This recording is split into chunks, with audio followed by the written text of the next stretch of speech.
I was recently at a happy hour with some friends and had to use the ladies' room. Was in there waiting, and this girl turns around. She's like, I need advice. And I said, you came to the right girl. I'm that bitch. And then she went on to explain her situation. She was with this guy that she just met a couple weeks ago, and he's been like on his shit, doing all the right things for her, 0 red flags. And I was like waiting for her to get to the point where it's like, okay, stop, like, I see what you're saying. But she never got there. She wanted advice for a guy that was treating her right. It's really sad to me that we have to question whether or not guys have the right intentions when they're doing all the right things. Why can't we just trust that they're good people until they show us otherwise? We are genuinely fucked up from all the fuckboys out here. So I just want to apologize to all the kind, genuine men out there that get questioned whether or not they're being genuine. Women want a nice guy.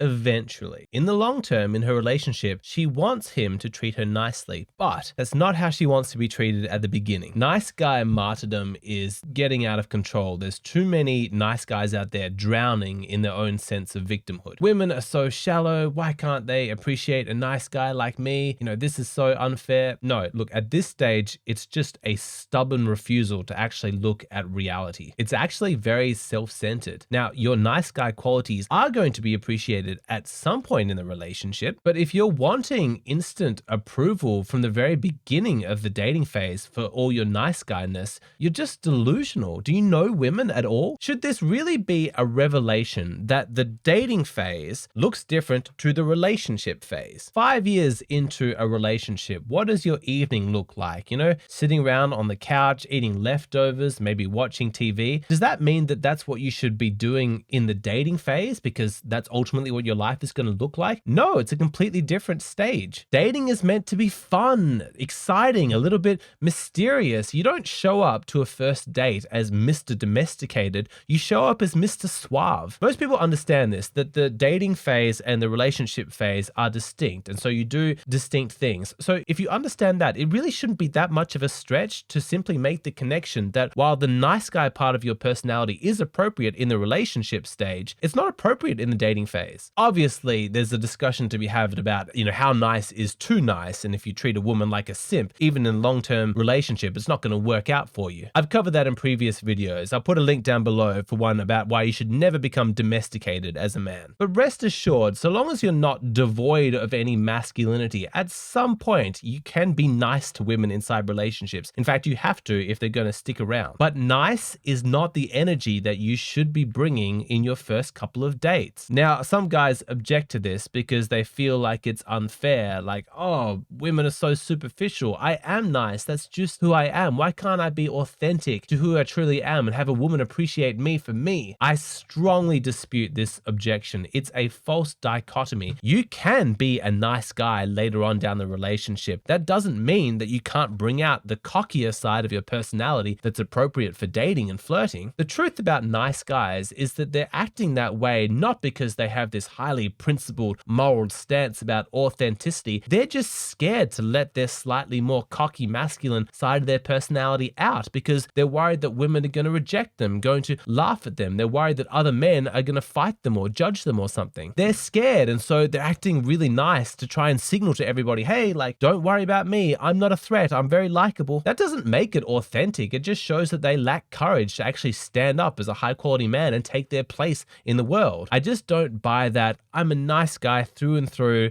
and that's authentically who I am, and that's me being true to my personality. No, I think that's a cop-out. I think that's an excuse. Deep down inside every single man, there's a bit of a prick just waiting to come out. I don't know if you've discovered it yet, but I'm willing to bet that there's a part of your personality that's kind of cocky, very confident, very self-amusing, that's more concerned with having fun for himself, you know, teasing other people for his own enjoyment rather than just making sure everybody else is okay and you're not, you know, stepping out of line. I'm not saying there's a part of you that's evil and enjoys like hurting other people. I'm just talking about a healthy level of entitlement, of selfishness. Like, yeah, I count, I'm important, I'm gonna have fun. Formerly nice guys, can you please back me up in the comment section? Tell me your experience. Were you one of these guys that was constantly apologizing for your own existence, treating everybody else as though they were more important than you? Have you watched my channel? Have you been working on yourself? Have you recovered from your nice guy habits and have discovered that deep inside yourself is a masculinity that can be a bit of a prick sometimes? Tell me, and tell everybody listening to this video,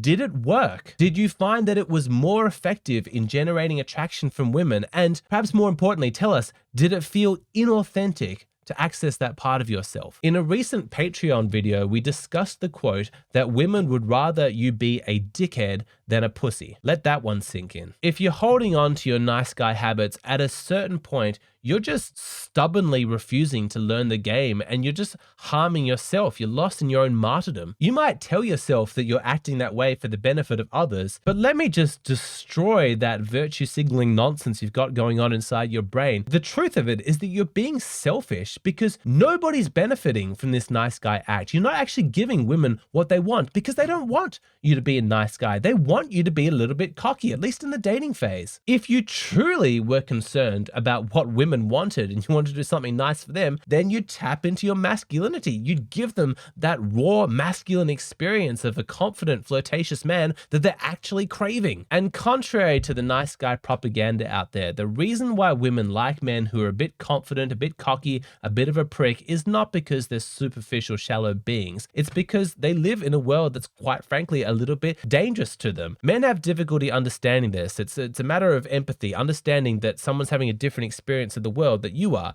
But as a man, you take for granted that you're generally pretty safe moving about the world. People aren't going to hassle you because you have an innate strength. Women are a little bit more vulnerable. It's an existential fear that women experience that they're like, oh gosh, half the population are men who are much stronger than me. I always feel a little bit scared. When you understand that, when you really, really psychologically grapple with that and you understand that women having a different experience, their attraction to men who can be a bit of a prick sometimes suddenly makes sense, because the nice guy, he seems kind of useless. You know, one of the motivations for women getting into relationships with men is for that protection. You know, she wants to feel like she's got a strong, confident man by her side who's going to keep her safe. What use is the nice guy? A lot of men haven't made this very basic connection, is that when she's attracted to a man who's a bit of a jerk, that's not necessarily because she wants him to be a jerk to her. It's just that she might have a worldview that all men are basically jerks. And so she's like, I want a jerk on my side so he can, you know, handle all the other jerky men and keep me safe from it all. I know that we live in this modern world where women can have like pepper spray and arguably it's a lot safer than it ever has been for women in the past. But understand, this stuff goes a lot deeper than cultural conditioning.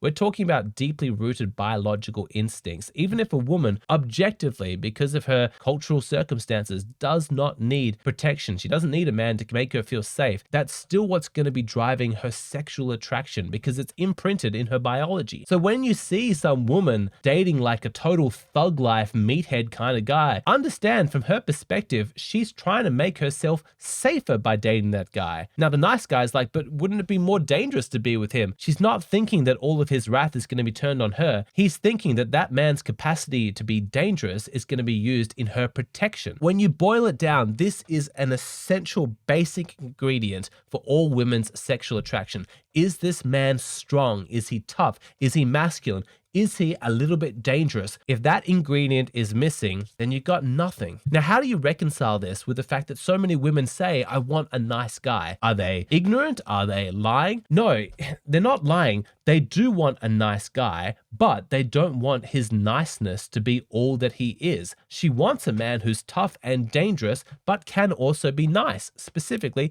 to her. Your niceness is a liability if it's a crutch, if that's all there is to you. But if you are a genuinely masculine man and you've sprinkled some niceness on top for decoration, that's great. Women love that. But the toughness comes first. The masculinity comes first. Without that, she sees really no purpose in you. And so in the initial flirtation, dating phase of a relationship, it's not necessarily a bad thing for her to see you acting strongly. Like if one of your friends in your friends group acts really immorally, it's not a bad thing for her to see you call him out. Or if some bureaucrat on the phone is giving her a hard time, it's not a bad thing thing for her to see you take the phone and for you to give it back just as hard. Dangerous to others, nice to her. And even that nice to her part is nuanced, because at the start of a relationship, if you want to act a little bit cocky towards her, that's not necessarily a bad thing either. At least you're going to stand out from all the nice guy simps that exist in the culture. Like, whoa, who's this guy? He clearly isn't desperate for my approval. That's interesting. But you can't stay there. You can't just act like a prick to her and expect her to always be attracted towards you.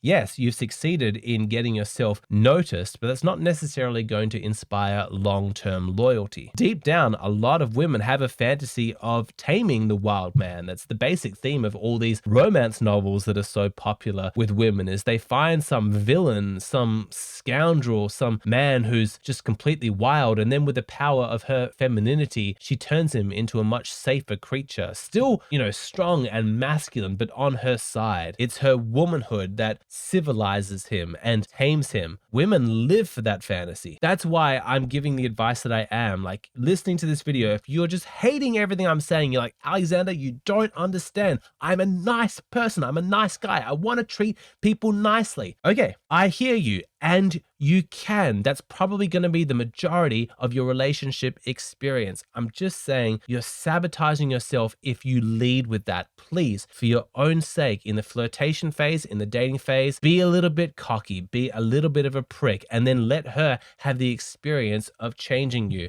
It's only going to work in your benefit. That is the female fantasy, so give it to her. And if you deny her that, well, actually, you're not being a nice guy at all. You're kind of being selfish. But let's say you ignore my advice and you just keep on being a nice guy and you keep getting rejected by all of these women. It's always a curious thing to ponder. What should your relationship be with a woman who has rejected you? How should you think about her? How should you feel about her? How should you interact with her? Should you interact with her? What exactly is the socially appropriate response to a woman who has romantically said, no, I'm not interested in you? Somebody asked me this question, and so I made a Patreon video on this topic. If it's something that you've been curious about, then please head over to my Patreon, sign up so that you can get access to that video, plus like 280 videos in my back catalog. It only costs $7 and you get instant access to all of them. The value for money is absolutely enormous. Also, if you're looking for advice about your dating life or your relationships and you want to hit me up, then talk to me on Hey Hero. Tell me what's going on for you and I'll create a personalized video